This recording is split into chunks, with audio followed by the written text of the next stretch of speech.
할렐루야. 살아계신 하나님을 찬양합니다. 주님으로부터 오는 은혜와 평강이 우리 수협에 나온 모든 지체들에게 충만하기를 원합니다. 함께 머리 숙여 기도하심으로 주님의 은혜의 보좌 앞에 기쁨으로 나아갑시다. 사랑과 자비가 풍성하신 하나님 아버지, 오늘도 하나님의 은혜를 기억하며 주님의 예배의 자리로 우리를 불러주심에 진심으로 감사를 드립니다. 하나님과 기쁨으로 교제하며 말씀의 기대감을 가지고 성령의 충만함을 받아 하나님이 우리에게 향하시는 복된 뜻을 온전히 행하는 주의 종들 될 수 있도록 역사하여 주시옵소서. 전쟁과 팬데믹과 기근에서 우리를 보호하여 주시고 하나님의 빛과 소금으로 복음을 증거하며 구제 가운데 힘쓰므로 말미암아 하나님 앞에 더욱더 영광 돌리는 복된 성도들 되기를 간절히 원합니다. 오늘도 사무엘상 19장의 말씀으로 우리의 영을 새롭게 하여 주시옵소서. 우리의 기도를 응답하여 주시고 선교사님들에게 새 힘을 더하여 주시옵시며 내게 주신 은사와 달란트를 소중히 여기며 믿음 안에서 열매 맺는 하나님의 결실의 성도들 낼 수 있도록 온 예배자들을 주님 이 시간 축복하여 주시옵소서. 예수 그리스도의 이름으로 간절히 기도드립니다. 아멘.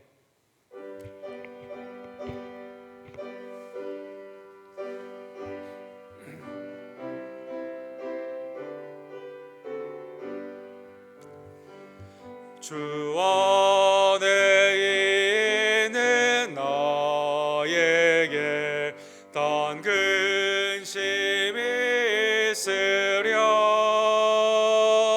십자가 밑에 나아가 내 짐을 풀었네. 주님을 찬송하면서 할렐루야 할렐루야. 내 앞길 멀고 험해도 나 주님만 따라가리. 그 두려움이 변하여 내 기도 되었고 전날의 한숨 변하여 내 노래 되었네. 주님을 찬송하면서 할렐루야 할렐루야. 내 앞길 멀고 험해도 나 주님만 따라가리. 내 주는 자비하셔서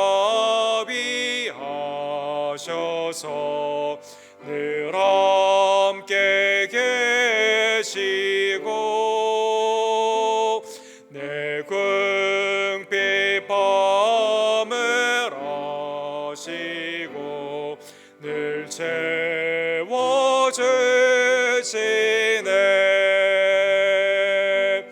주님을 찬송하면서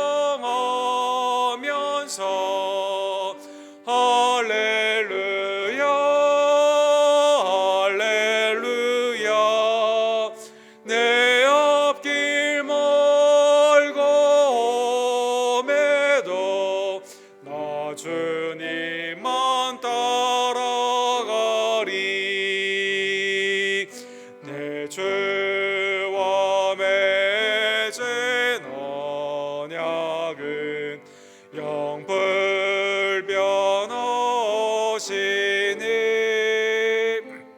그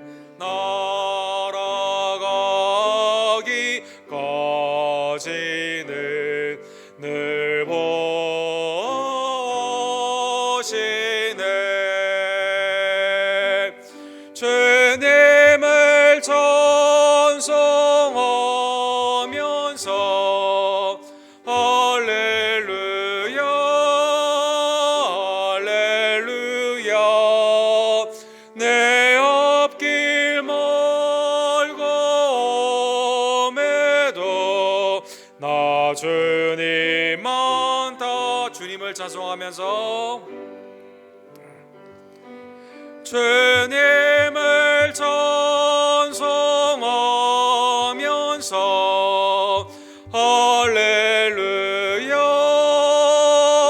할렐루야 내 앞길 멀고 매도 나 주님만 따라가리.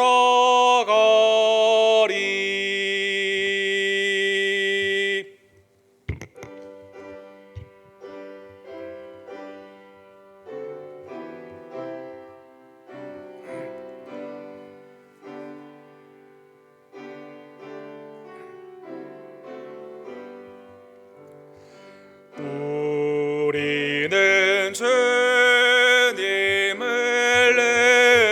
예배하나 내 주 예수 여전히 날 부르사 그 참되신 사랑을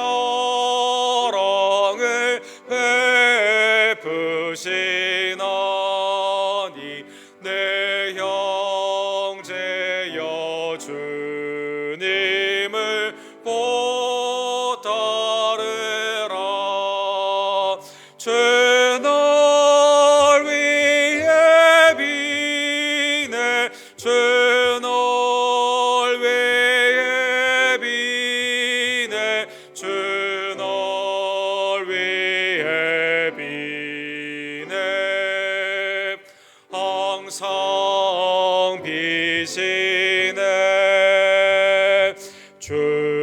주께서 풍성한 은혜를 내려 내 영혼이 너나리 복 받으니 주 예수를 너희도 구주로 섬겨 곧 따르면 풍성한 복 받겠네.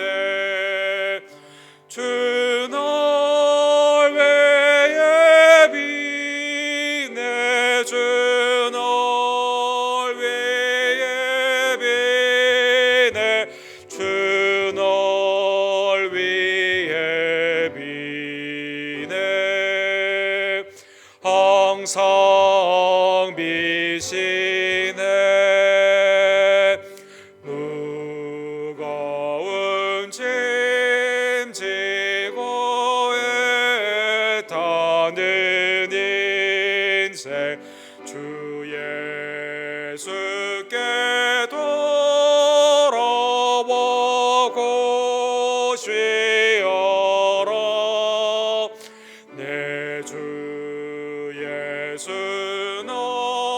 너희를 돌보실 때에 참 복락과 위가 넘치겠네. 주 날 위해 비네 주 날 위해 비네 주 날 위해 비네 항상 비시네. 아멘. 하나님 우리를 구원하시되 창조의 빛 생명의 빛 은혜의 빛인 예수 그리스도의 십자가의 속량의 은혜와 부활로 말미암아 구원하여 주심에 감사를 드립니다. 하나님의 빛의 자녀가 되었사오니 세상에 빛과 소금이 되기를 원하며 하나님께 착한 행실로 말미암아 주께 영광을 돌리는 주의 종들 낼 수 있도록 역사하여 주시옵소서. 하나님 이 땅을 자비와 긍휼로 통치하여 주시옵소서. 속히 질병에서 벗어나기를 원하며 전쟁이 멈추어지고 하나님의 생명의 역사로 돌아오기를 간절히 원합니다. 기근 가운데 있는 지체들을 긍휼히 여겨 주시고 하늘의 만나와 이 땅에 필요한 것들로 공급하여 주시며 온전케 하여 주시옵소서. 교단의 외주와 내지의 송사님들에게 주의 시원의 대로를 열어주시기를 간절히 원할 때 기도로 협력하는 우리 김성호 선교사님의 아랍에미레이트와 조재매 목사님의 모로코의 사역, 우리 데이비키 목사님의 그로컬 미션, 또 함께 기도 가운데 준비하며 나아가는 아쿠나 미션 가운데 멕시코의 아름다운 새 생명의 역사가 나타나기를 간절히 원합니다. 주님의 나라와 영광을 위해 내게 주신 은사와 달란트로 충성하는 주의 종들을 이 시간 기억하여 주시고 생명의 은혜로 위로하여 주시옵소서.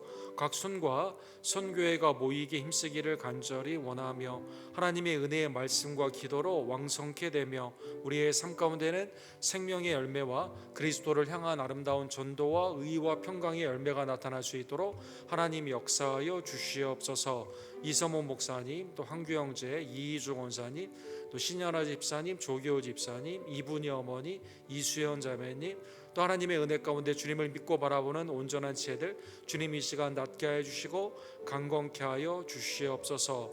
학업 가운데 있는 우리 자녀들에게 영육간의 강건함과 하나님의 지혜와 총명으로 주께서 함께 하여 주시기를 간절히 원합니다.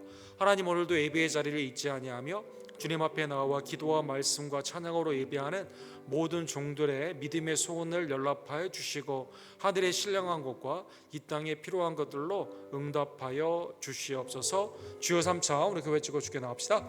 주여 주여 주여. 사랑과 지배가 풍성하신 하나님 아버지, 주님의 은혜에 진심으로 감사를 드립니다.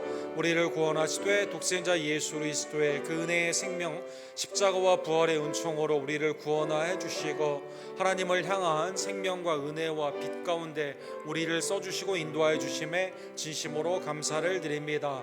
오늘도 내게 주시는 은혜를 귀히 여기며 주님의 전에 나와 기도와 말씀과 찬양으로 예배하오니 성령님 이 시간 우리의 심령을 통치하여 주시고 주관하여 주시옵소서. 주의 자비와 긍휼로 말미암아 이 땅의 전염병과 기근과 전쟁이 멈추어지고 위정자들이 주님 앞에 돌아오는 귀한 역사가 나타나기를 간절히 원합니다. 하나님의 은혜 안에서 마지막 때에 모이기 힘쓰는 주의 종들 낼 수 있도록 역사하여 주시옵소서. 함께 협력하며 나아가는 외지와 내지의 송유 사람들에게 주의 은혜를 더하여 주시옵시고 기도 가운데 준비하는 아쿠나 미션 가운데 하나님의 구원의 역사가 나타나게 될 줄로 믿습니다. 오직 믿음만이 하나님을 기쁘시게 하는 방법임을 깨닫게 해 주시며 오늘도 하나님의 은혜 안에서 마지막 때에 모이기 힘쓰는 각 순과 선교회가 되기를 원하며 내게 주신 직분과 하나님의 은혜 안에 있는 은사와 소명을 귀히 여기고 믿음 가운데 헌신함으로 말미암아 결실하는 주의 종을 낼 수 있도록 하나님 역사하여 주시옵소서. 성령의 온전한 은혜 가운데 우리의 연약한 죄들이 영육간의 강건함의 은혜를 입기를 간절히 원합니다. 우리의 자녀들에게 믿음의 아름다운 기대의 은혜를 허락하여 주시옵소서. 오늘도 예배에 나온 모든 지체들에게 성령의 충만함과 하나님의 은혜의 공급함으로 하나님 이 시간 역사하여 주시옵소서. 아멘. 사랑과 지배가 풍성하신 하나님 아버지, 우리를 죄와 사망에서 구원하시되 독생자 예수 그리스도의 십자가의 속량하심과 성령의 거듭남을 통해 온전한 주님의 은혜로 우리를 구원하여 주심에 감사를 드립니다. 하나님, 그리스도 안에 있는 우리의 삶이 말씀과 기도 가운데 하나님의 교회가 왕성케 되며 우리의 성도의 예배는 결실하는 하나님의 은혜와 선교와 전도와 또 그 가운데 있는 지혜와 총명의 의와 평강의 열매가 나타날 수 있도록 하나님 함께하여 주시옵소서. 모이기 힘쓰는 각 순과 선교회가 되기를 간절히 원합니다.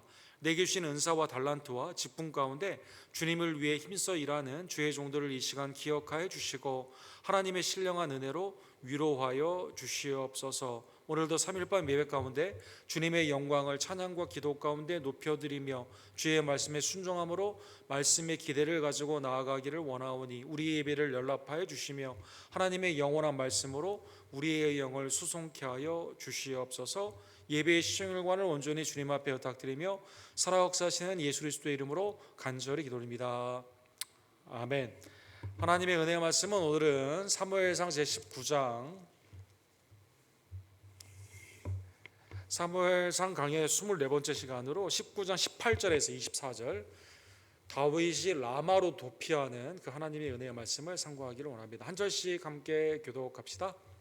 다윗이 도피하여 라마로 가서 사무엘에게로 나아가서 사울이 자기에게 행한 일을 다 전하였고 다윗과 사무엘이 나요스로 가서 살았더라.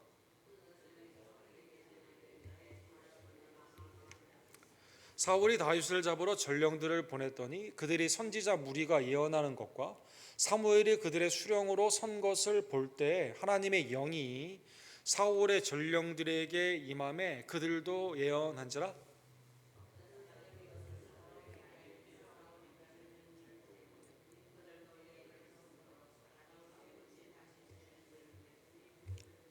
이에 사울도 라마에 가서 세구에 있는 큰 우물에 도착하여 물어 이르되 사무엘과 다윗이 어디 있느냐? 어떤 사람이 이르되 라마 나윗에 있나이다.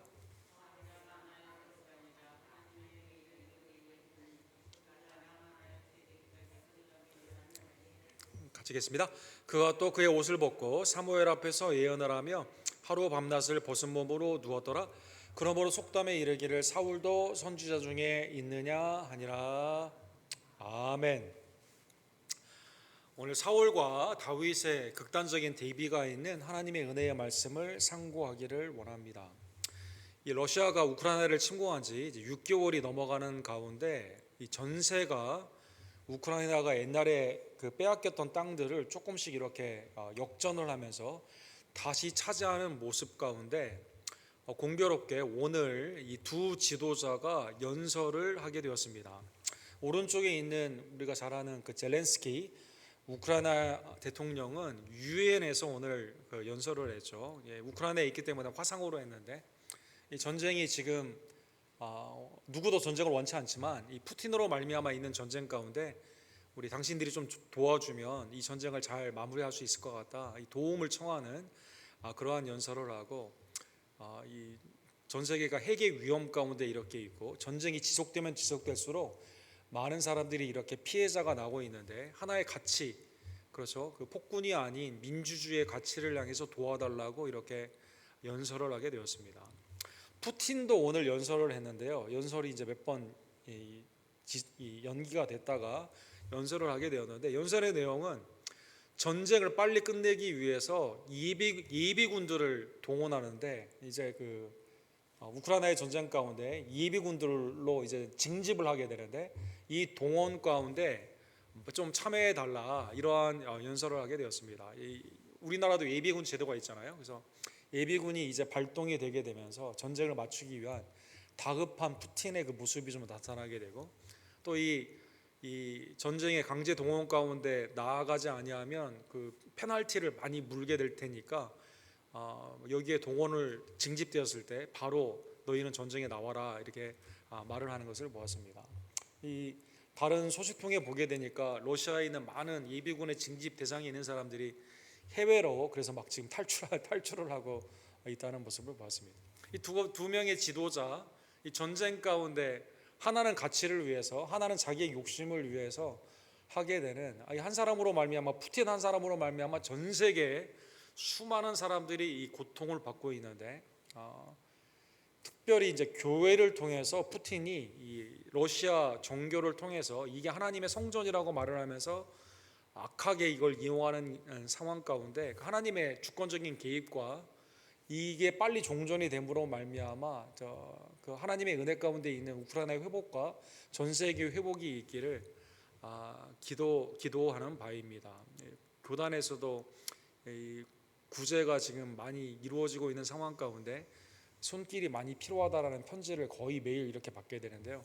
하나님의 은혜 가운데 선량한 지도자, 하나님의 선한 도구로 사용을 받는 로마서 13장에 있는 말씀처럼 선이 증진이 되고 악이 제거가 되는 겸손의 지도자들이 전 세계에 많이 있게 되고 하나님의 정의가 나타나기를 간절히 원합니다. 오늘 본문에 보면 하나님이 보시는 그 지도자의 관점에서 사울의 모습이 나와 있고 그 다음에 다윗의 모습이 나와 있는 것을 볼 수가 있습니다. 지난주에 본 것처럼 다윗을 죽이기 위해서 창을 던지고 이 블레셋에 가서 100명의 포피를 가져오라고 이렇게 명령을 하게 되고 또 이런 여러 가지 압박을 하는 그러한 상황 가운데 요나단이 거기에서 개입을 하게 되죠. 다윗은 무지하고 국가를 위해서 또 사울을 위해서 생명을 아끼지 아니하였고, 악령이 다윗이 그 음악을 할 때 수금을 타게 되었을 때 이렇게 벗어나게 되면서 사울도 기뻐하지 않았냐.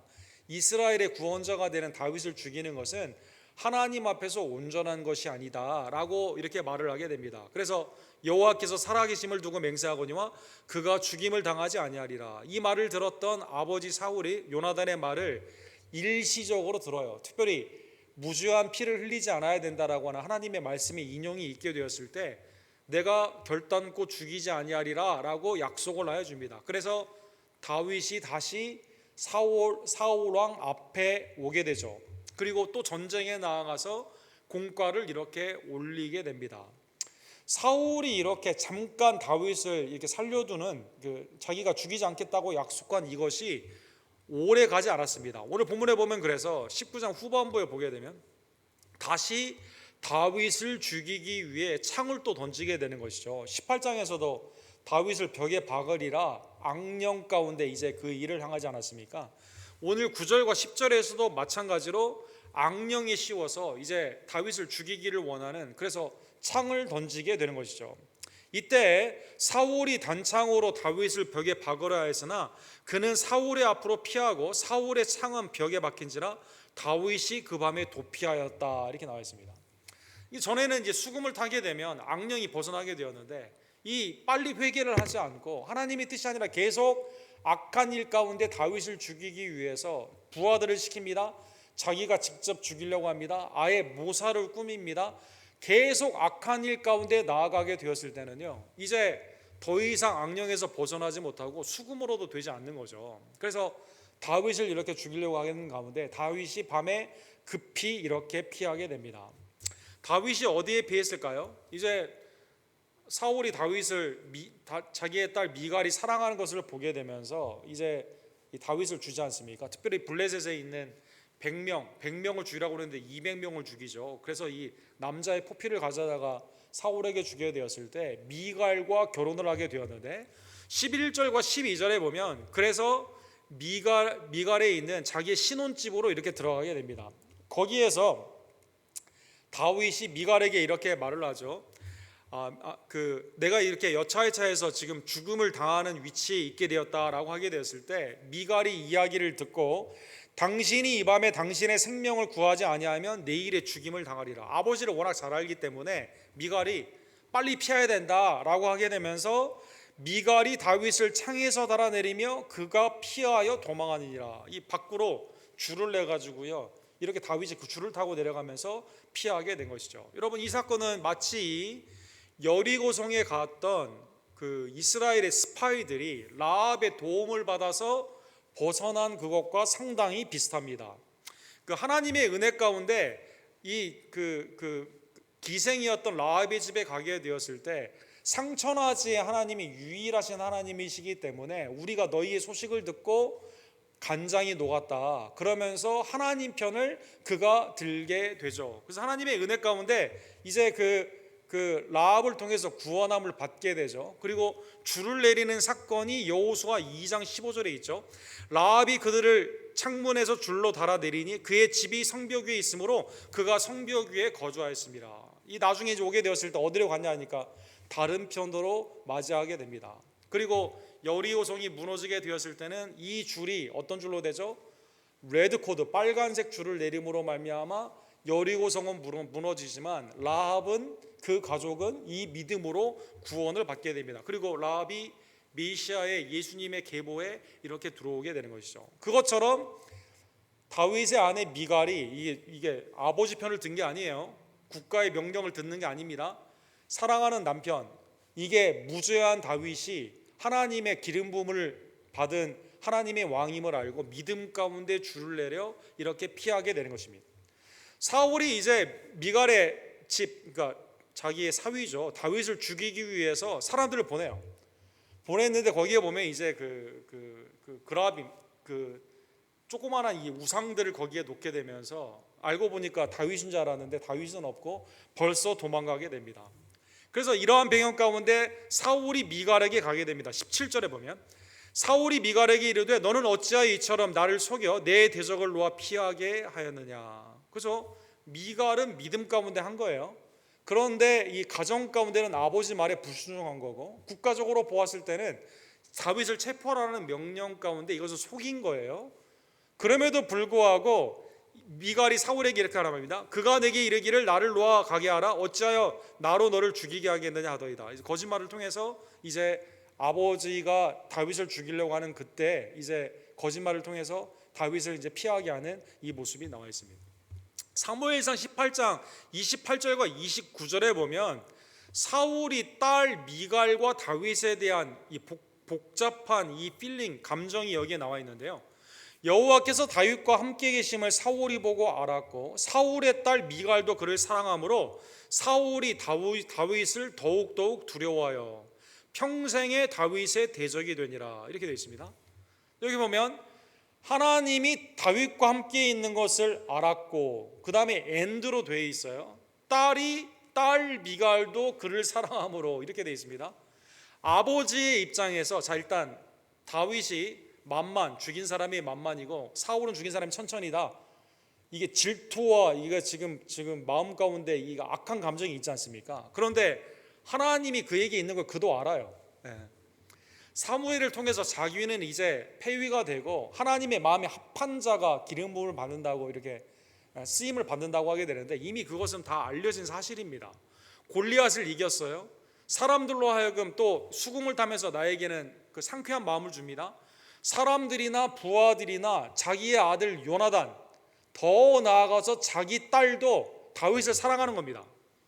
그래서 그걸 보면서 이것이 더 마음에 대적, 다윗을 죽여야겠다라는 생각을 그 가운데 하게 되었다는 것입니다. 딸은 내 편에 있을 줄 알았어요.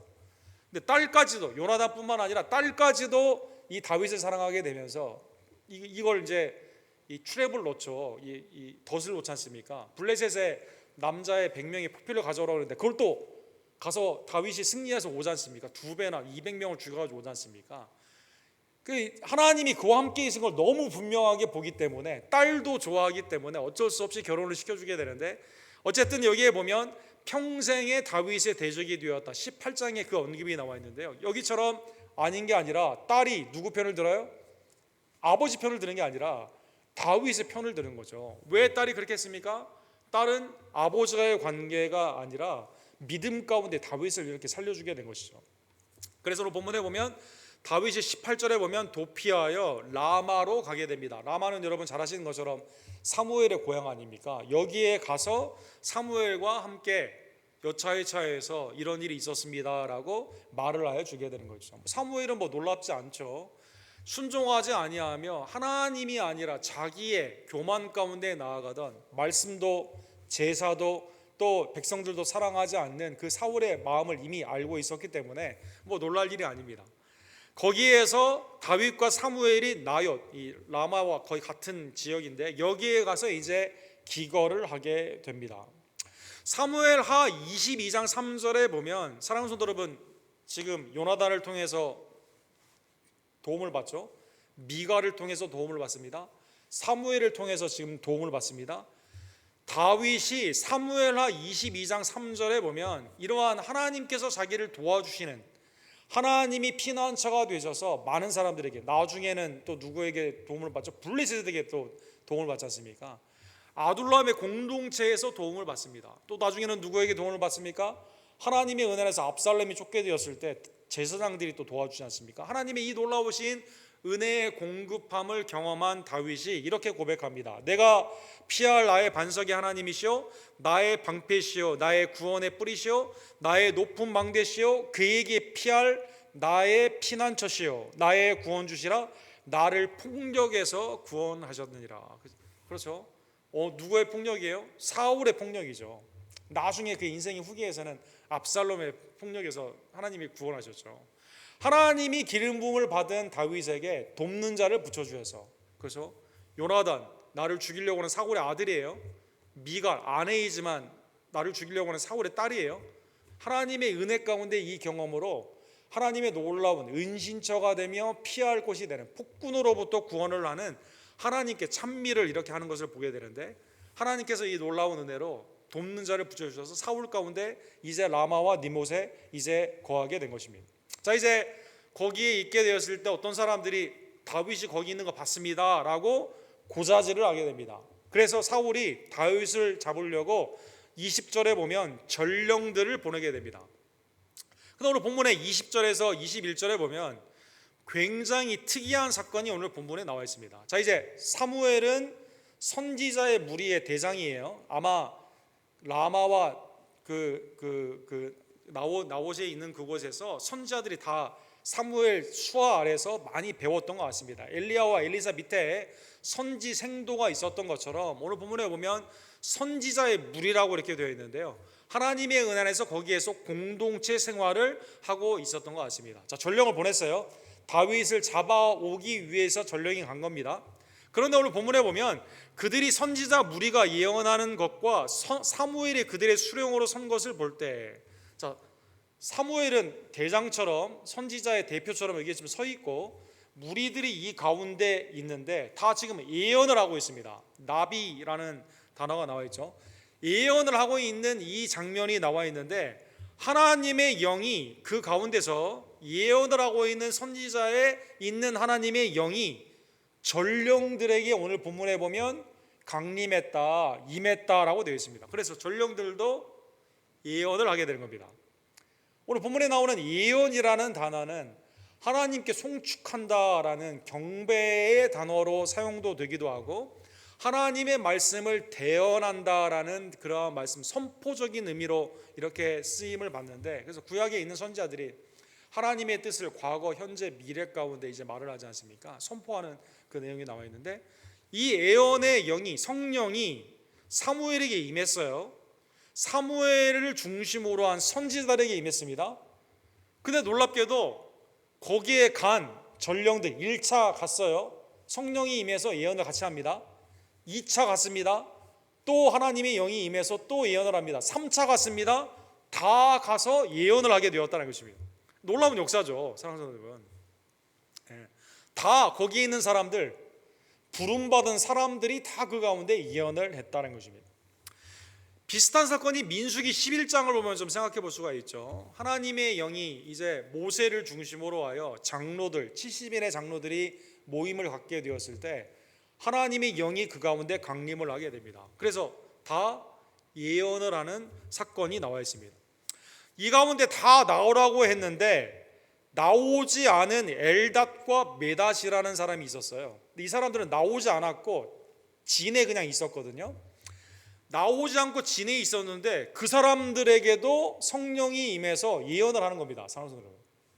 그러니까 이걸 여호수아에게 가서 누가 말했어요? 이 엘닷과 메닷이 지금 예언을 하고 있다고. 그러니까 여호수아가 모세에게 갔어요. 모세에게 이렇게 말합니다. 모세여, 내 주 모세여, 그들을 말리소서, 예언 못하게 하세요 라고 말을 하게 됩니다. 이때 모세가 여호수아에게 이렇게 말을 합니다. 모세가 그에게 이르되 내가 나를 두고 시기하느냐? 여호와께서 그의 영을 그의 모든 백성에게 주사 다 선지자가 되게 하기를 원하노라. 다 예언하기를 원한다는 것이죠. 아까 말씀드린 것처럼 이 예언이라는 이 단어가 하나님을 향한 찬미, 경배의 단어이고 세상을 향해서는 하나님의 말씀의 선포, 하나님의 뜻을 온전히 증거하는 그것인데 모세가 뭐라고 말한 거예요? 그냥 놔두라는 거예요. 하나님의 뜻은 나 혼자만 하는 게 아니에요. 여호수아만 하는 게 아닙니다. 하나님의 사역은 우리가 독점한 게 아니에요. 성령은 우리가 독점한 게 아니에요. 하나님의 뜻은 모든 사람에게 성령을 주셔서 다 예언하기를 원한다는 것입니다.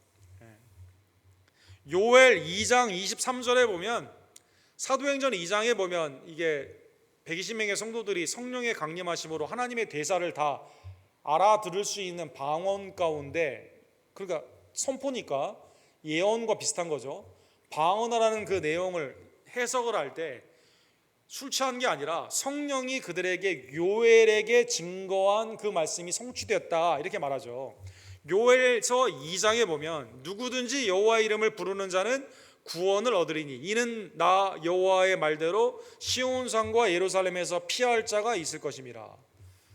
남녀노소, 남종이나 여종에게 하나님께서 성령을 부어 주시게 되면서 환상, 예언, 하나님의 은혜 가운데 이 모든 사람들이 만민에게 부어주시는, 모든 육체에게 부어주시는 성령으로 말미암아 그 일이 일어나게 되는데, 그것과 붙어있는 말씀에 32절에 보면 하나님의 이름을 부르며 구원자의 이름을 부르며 피하는 자에게는 하나님이 구원의 역사를 일으켜줍니다.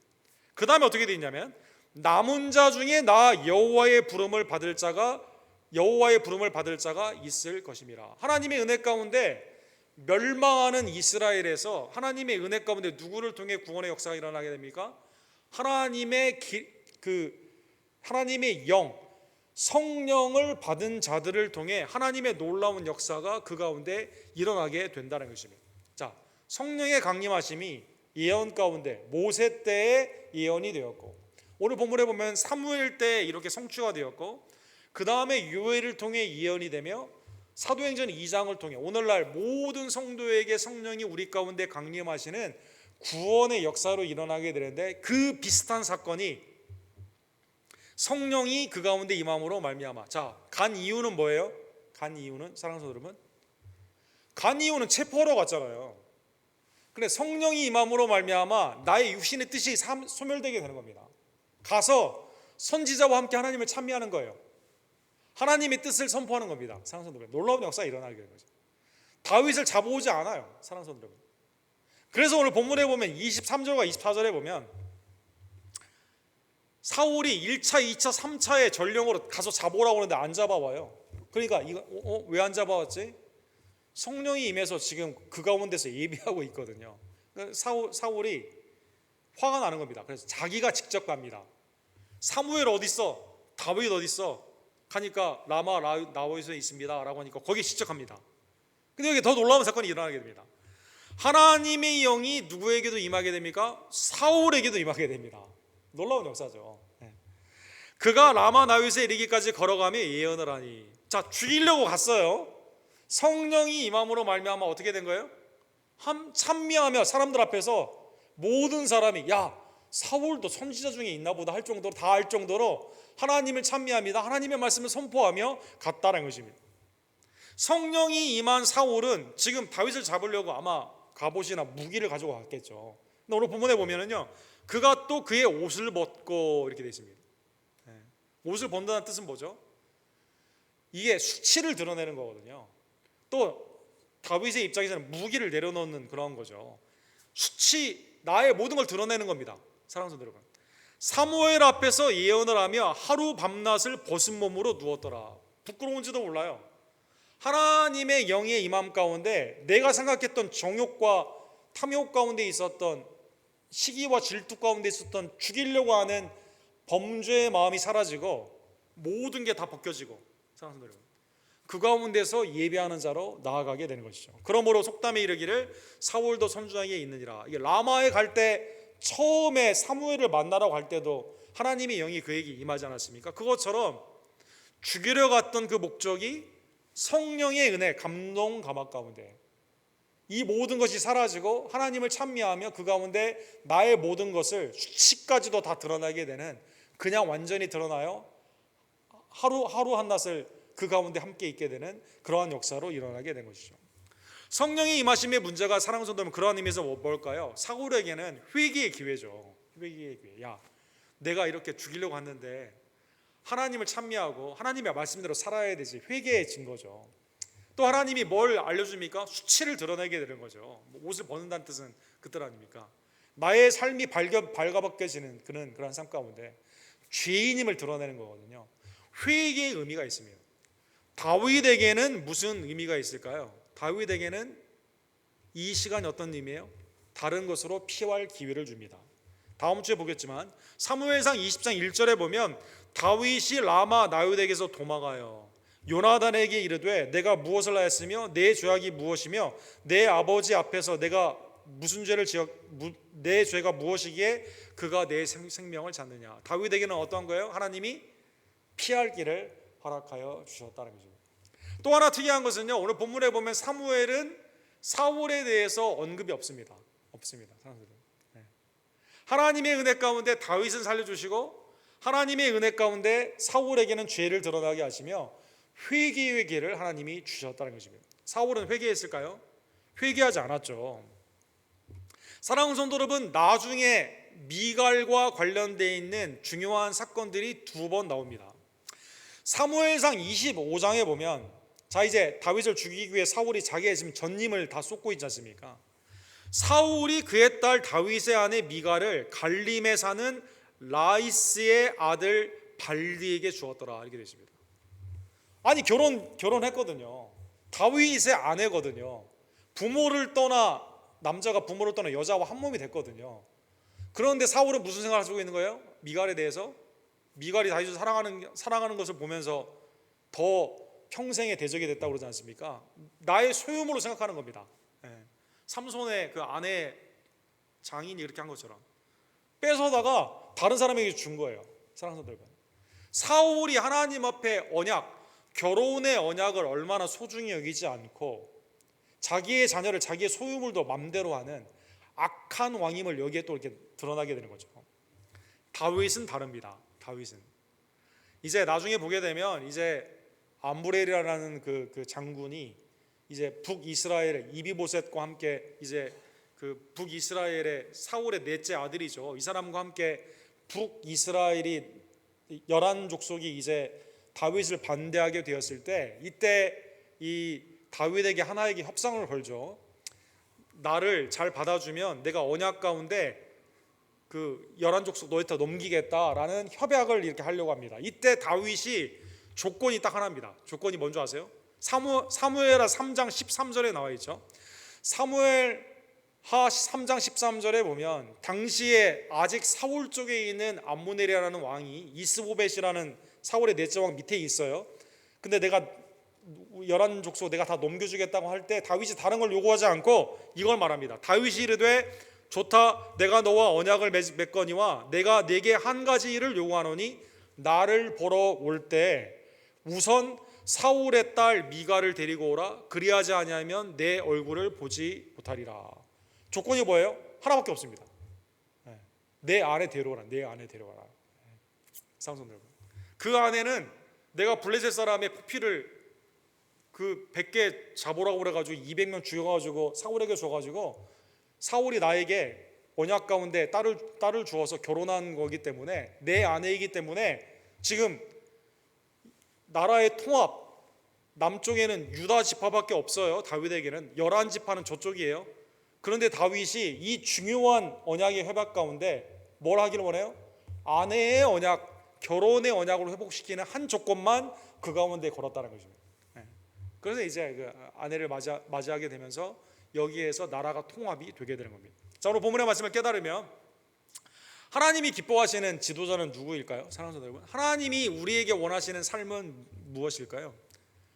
그것은 여전히 나의 삶 가운데 고난이 있다 하더라도 나의 자리, 그 자리가 풍요로운 자리도 될 수 있고 가난한 자리도 될 수 있고, 삶 가운데 세상의 형통한 자리도 될 수 있고 공경의 자리도 될 수 있지만, 하나님이 나를 반드시 택하여 주시고 보호하여 주시며 그 가운데 나와 함께 한다는 믿음 가운데 언제나 하나님을 택하는 성도, 하나님을 택하는 지도자를 하나님은 기뻐하신다는 것입니다. 사랑하는 성도 여러분, 하나님은 우리를 택하여 주시고 그냥 내버려 두지 않았습니다.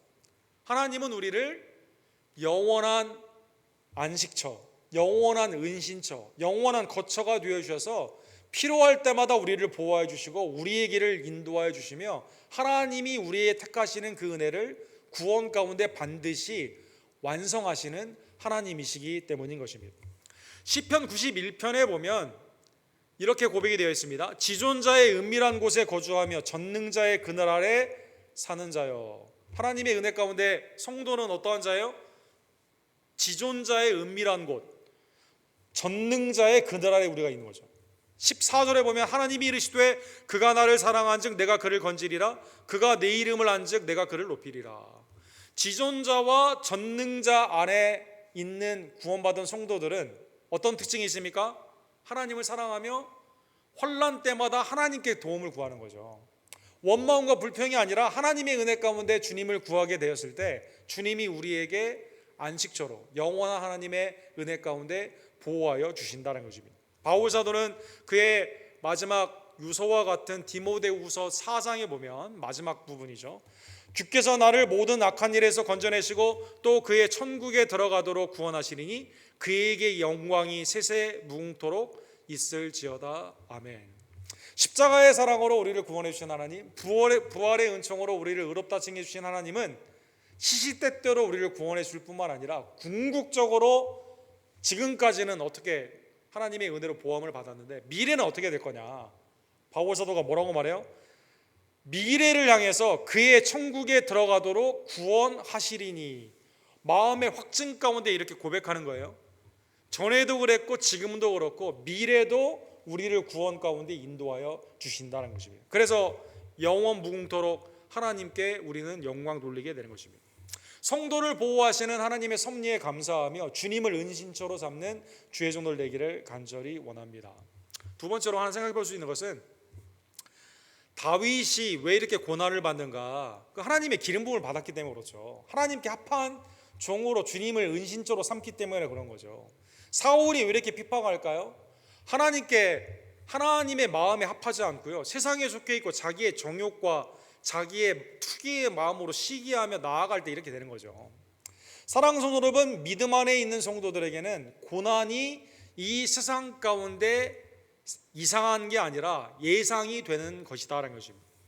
요한복음 15장 18절과 19절에 보면 세상이 너희를 미워하면 너희보다 먼저 나를 미워한 줄 알라.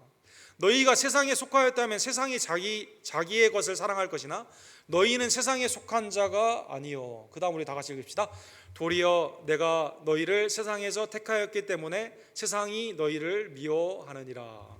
하나님의 은혜 가운데 우리가 주님께 택함을 받았기 때문에 주님을 의지하는 자를 세상은 미워하고 세상에 속해 있는 마귀에 속해 있는 자가 핍박을 한다는 것입니다. 이건 놀랄 일이 아니다라는 것이죠.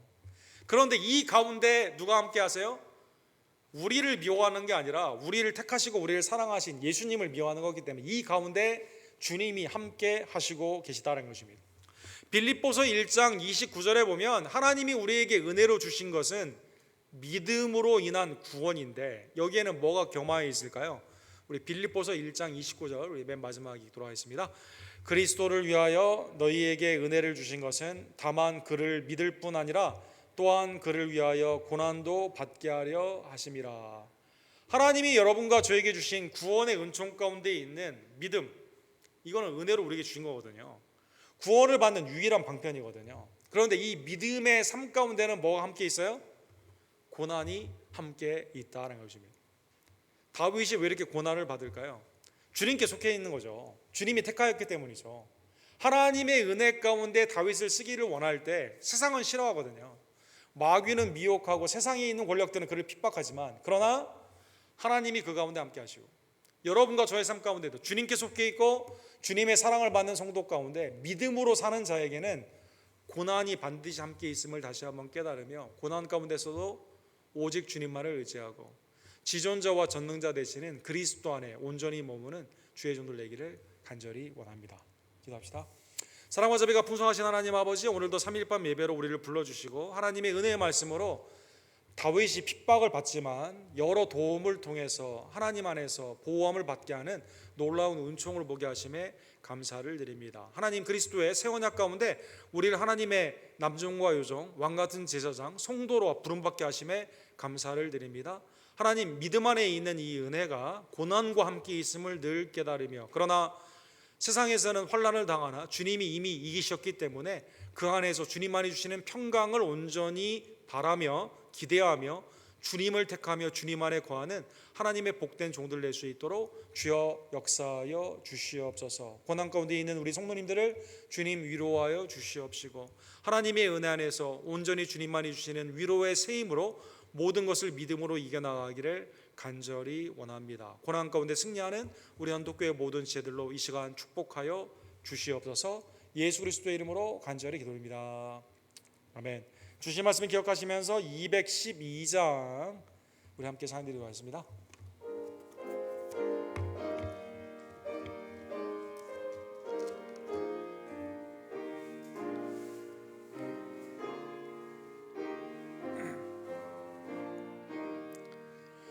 겸손히 주를 섬길 때 괴로운 일에 많으나 그 주여 내게 힘주사 잘 감당하게 하소서.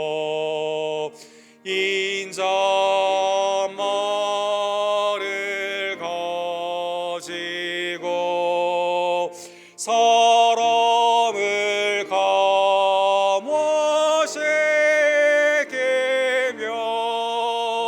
갈 길을 이름을 이를 잘 인도하게 하소서. 그 주의 귀한 인내를 깨달아 알게 하시고 굳건한 믿음 주셔서 늘 승리하게 하소서. 장래의 영광 비추사 소망이 되게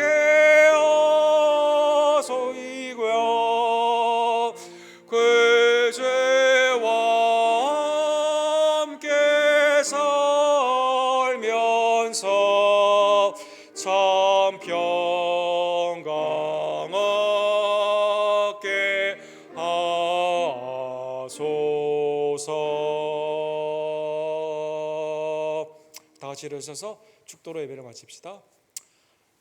환난 날에 나를 부르짖으라. 내가 그를 영화롭게 하리라. 하나님, 우리의 전능자와 지존자로서 은신처와 그늘이 되어 주심에 감사를 드립니다. 오직 믿음으로 행하며 고난이 있다 하더라도 주님만을 의지하며 승리하는 주의 종들 될 수 있도록 하나님 도와주시고 역사하여 주시옵소서. 지금은 우리의 구원주 예수 그리스도의 은혜와 아버지 하나님의 극진하신 사랑하심과 성령 하나님의 감동 감화하심이 주님만을 택하며 고난 가운데서도 믿음으로 주님 안에 거하기를 간절히 원하는 수요일에 나온 모든 지체들 머리머리 위에 지금부터 영원토록 함께 있을지어다.